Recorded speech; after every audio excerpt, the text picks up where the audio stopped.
Good morning student. आज 5.2 का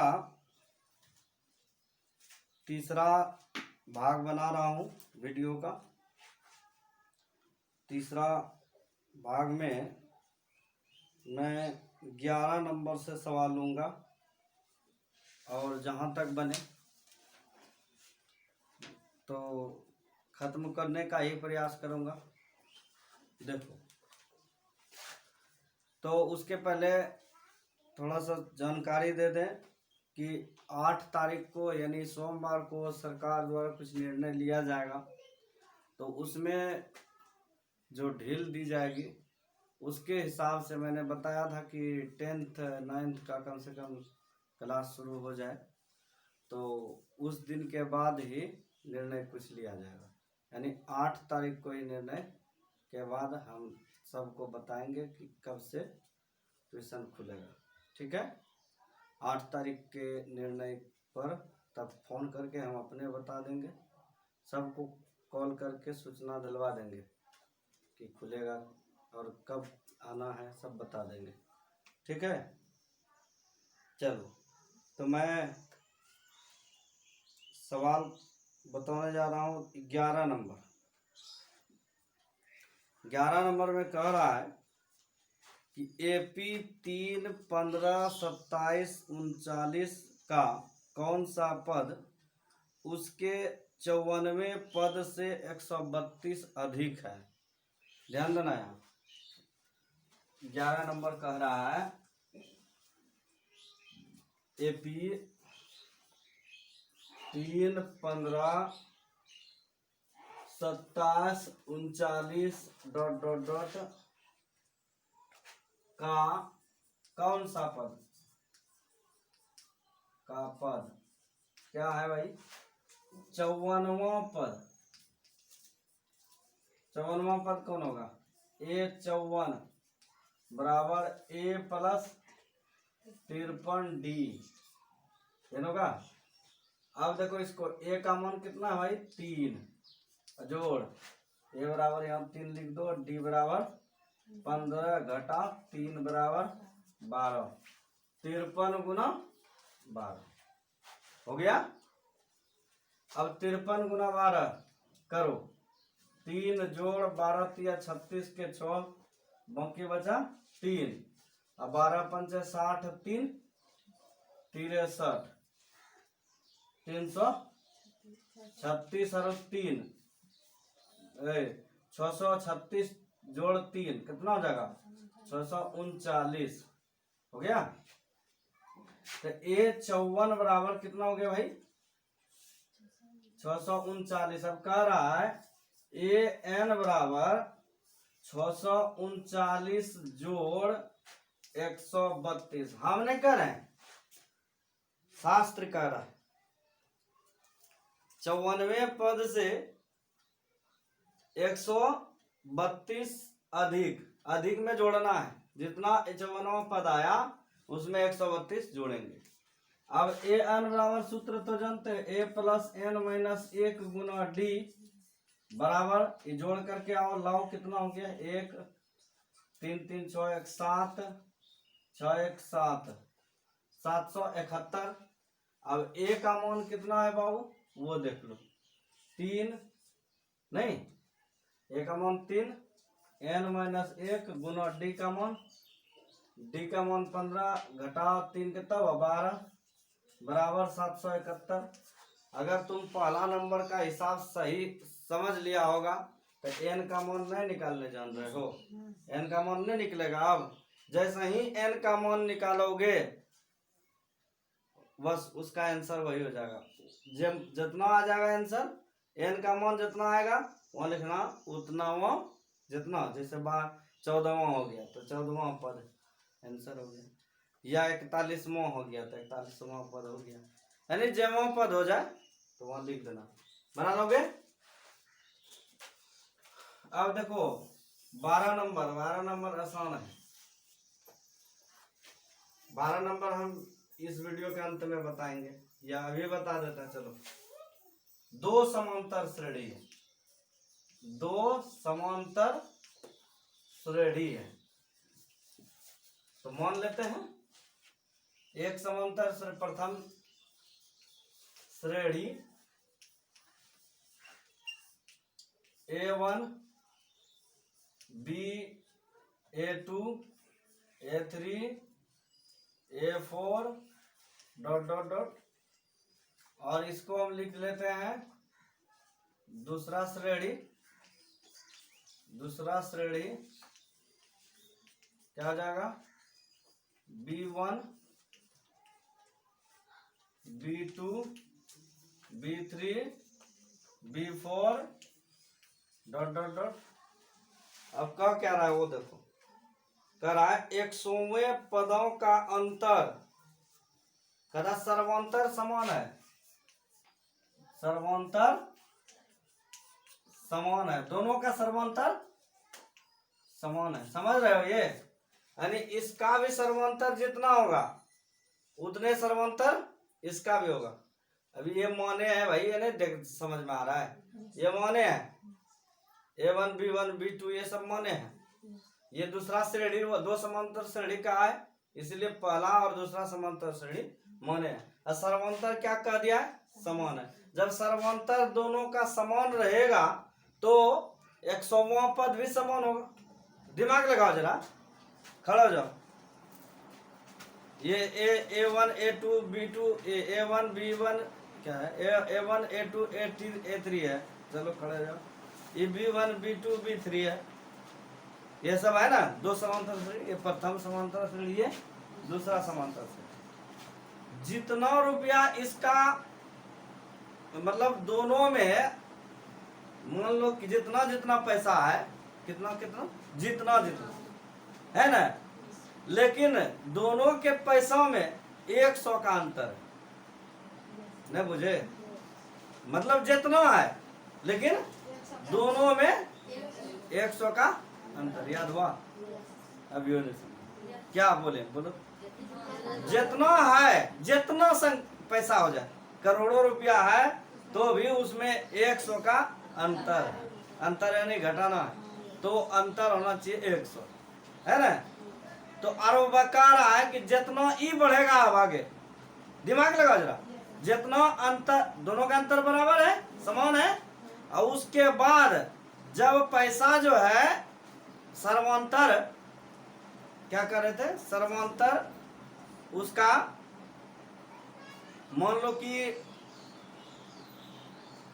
मान लो नहीं, सर्वांतर क्या कहा है, समान है। जैसा सर्वांतर समान होगा तो क्या होगा, तो जैसे मान लो इसको 1000 रुपया था, इसको 900 रुपया था, तो 1000 वाले और 900 वाले में कह रहा है कि दोनों को बराबर बराबर ही बढ़ेगा या घटेगा। जब भी बढ़ेगा या घटेगा तो दोनों को बराबर ही बढ़ेगा घटेगा। तो 100वां पद क्या होगा, तो जितना यहाँ बढ़ा उतने वहां भी होगा। अंतर तो जितना का रहेगा उतने ना अंतर आगे भी रह जाएगा। कि कह रहा है कि उसका अंतर कितना होगा, 1000वां पद का अंतर कितना होगा। 100वां पद का अंतर 100 है तो 1000वां पद का अंतर कितना होगा, बराबर होगा। क्यों होगा? क्योंकि समान सर्वांतर समान है। तो यहाँ के सर्वांतर समान है।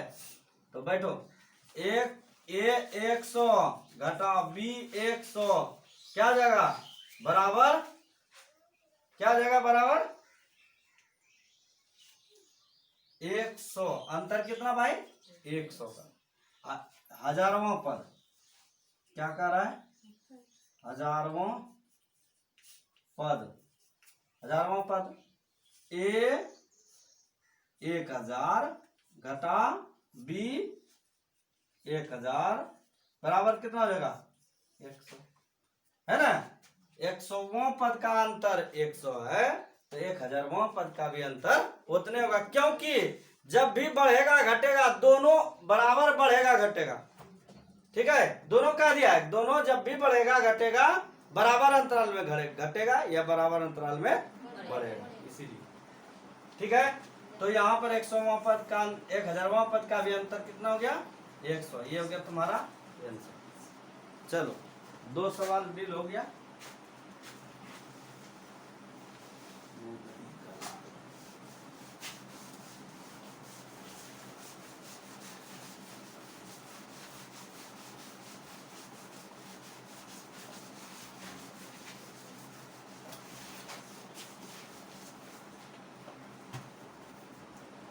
अब देखो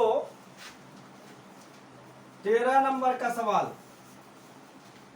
अब देखो यहाँ क्या कर रहा है, सबने जानता होगा एक अंकों की संख्या सबसे बड़ी छोटी संख्या भी जानता होगा, 2 अंकों की सबसे बड़ी छोटी संख्या, 3 अंकों की सबसे बड़ी छोटी संख्या। तो 1 अंकों की सबसे छोटी संख्या 1 होती है, सबसे बड़ी संख्या 9 होती है, 2 अंकों की सबसे छोटी संख्या 10 होती है और 2 अंकों की सबसे बड़ी संख्या 99 होती है। तो वैसे ही तीन अंकों की यहाँ कहा है, तो 3 अंकों की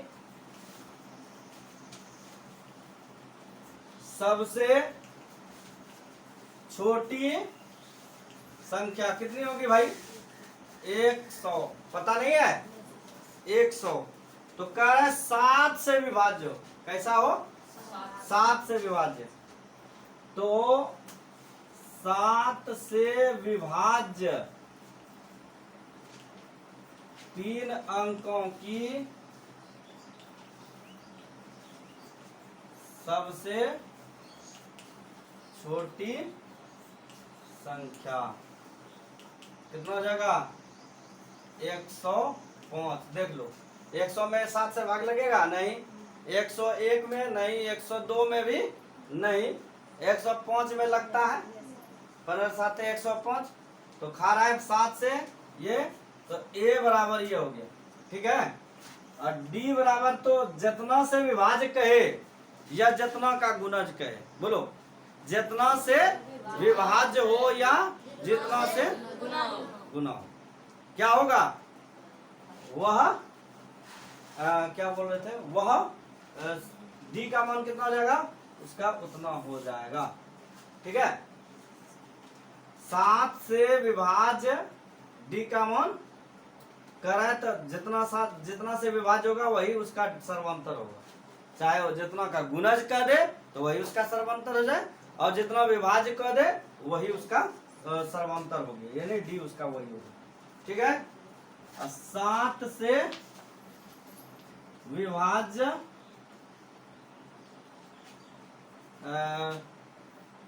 सबसे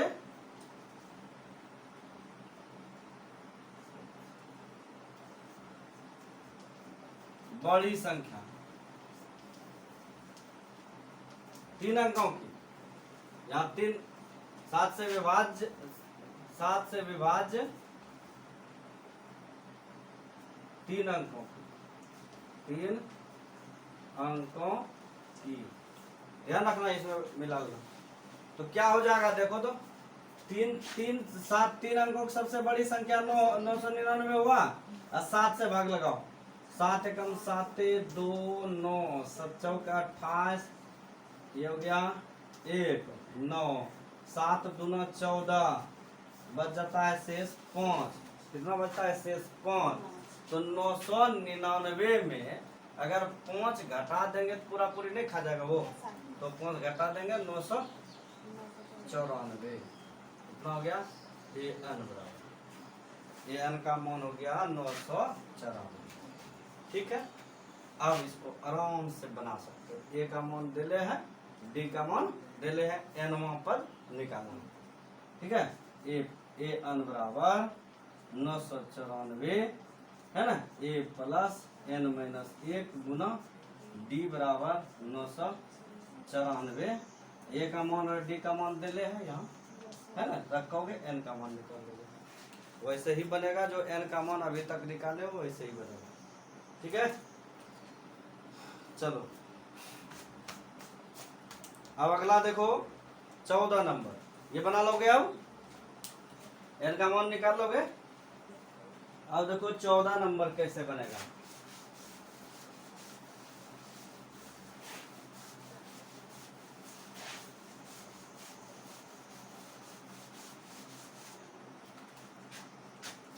चौदह नंबर भी ठीक उसी प्रकार से बनाना है।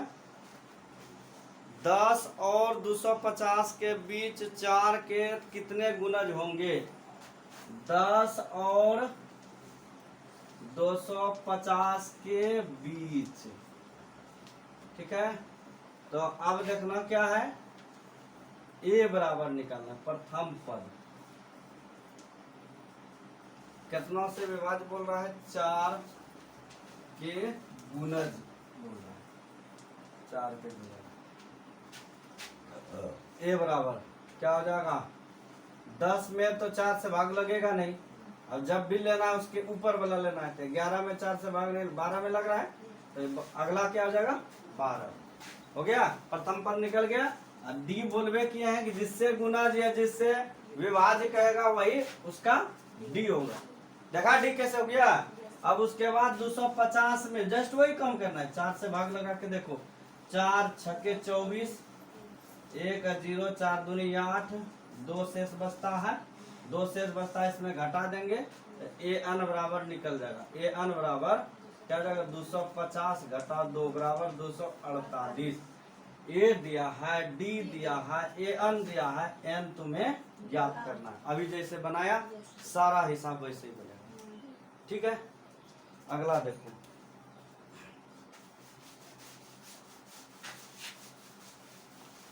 पंद्रह नंबर सवाल को देखो। 15 नंबर सवाल है, एन के किस मान के लिए दोनों समांतर श्रेणी मतलब 63, 65, 67 और इतना के nवें पद बराबर होंगे। क्या पद का है, nवां पद बराबर होगा। तो चलो दोनों को सजा देते हैं। पहले पेंसिल लाना,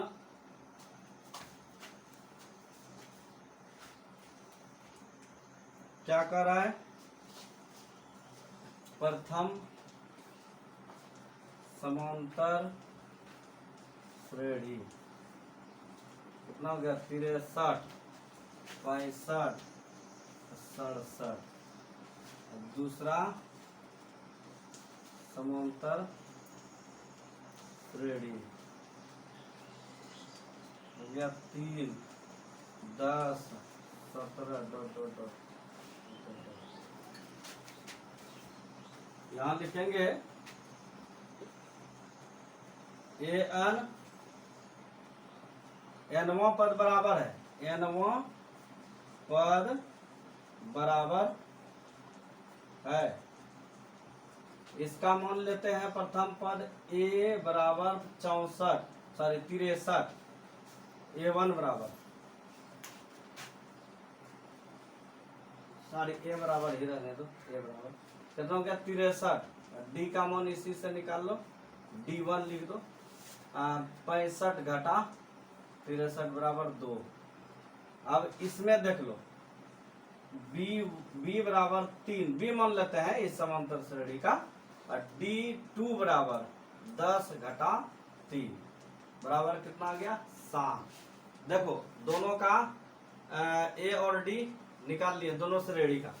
अब एनवां पद बराबर है तो ए एन बराबर बी एन, ए एन बराबर क्या हो जाएगा, ए प्लस एन माइनस 1 गुना डी बराबर बी एन। बी एन का मान कैसे रखेंगे, बी प्लस यानी ए के जगह पर बी रखना है, यानी माने दूसरा श्रेणी ए के जगह पर बी, इसीलिए यहाँ बी रखें। सूत्र नहीं होता है, सूत्र ए ये रखना है, लेकिन वही ए के जगह पर क्या आ गया बी, तो बी प्लस एन माइनस 1 गुना D2, ये D1।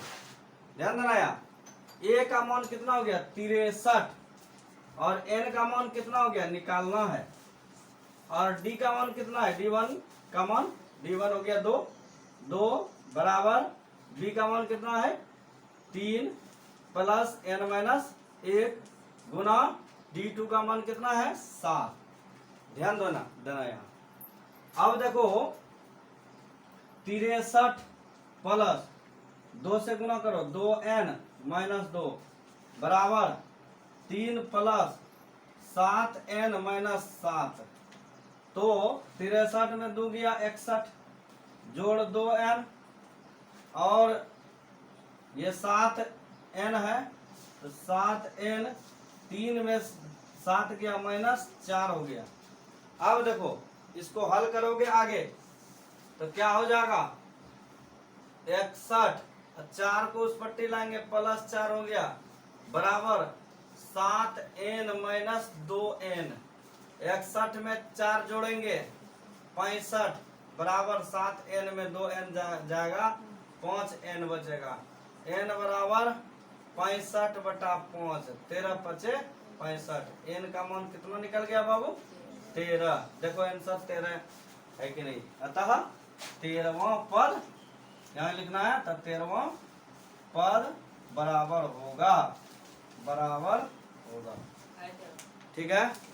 अब उसके बाद तुम्हारा अगला सवाल है,